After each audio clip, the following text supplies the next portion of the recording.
அன்றைக்கி காலையில் எழுந்திரிச்சோன்னே ஃபிஷ்ஷுங்களுக்கெல்லாம் ஃபுட்டு போட்டுருங்க ஃப்ரெண்ட்ஸ்.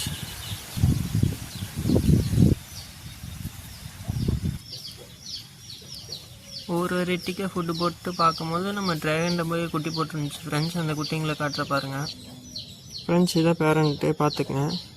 இருங்க நான் பிடிச்சி காட்டுறேன்.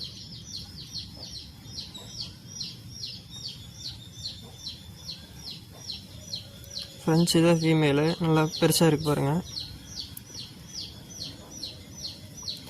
ஃப்ரெண்ட்ஸ். மேல் ஃபீமேல் எவ்வளோ அழகாக இருக்குது பாருங்கள் ஃப்ரெண்ட்ஸ். நம்ம குட்டிங்களும் இதில் தான் கலெக்ட் பண்ணி வச்சுருக்கோம். எவ்வளோ குட்டி இருக்குன்னு பாருங்கள். வீடியோ பிடிச்சிருந்தால் லைக் பண்ணுங்கள், ஷேர் பண்ணுங்கள், சப்ஸ்கிரைப் பண்ணுங்கள். நாளைக்கு இதே மாதிரி வீடியோவில் பார்க்குறேன். Bye friends. இந்த கப்பி எப்படி இருக்குன்னு தெரிஞ்சால் பிடிச்சிருந்தா கமெண்ட் பண்ணுங்கள். Bye friends.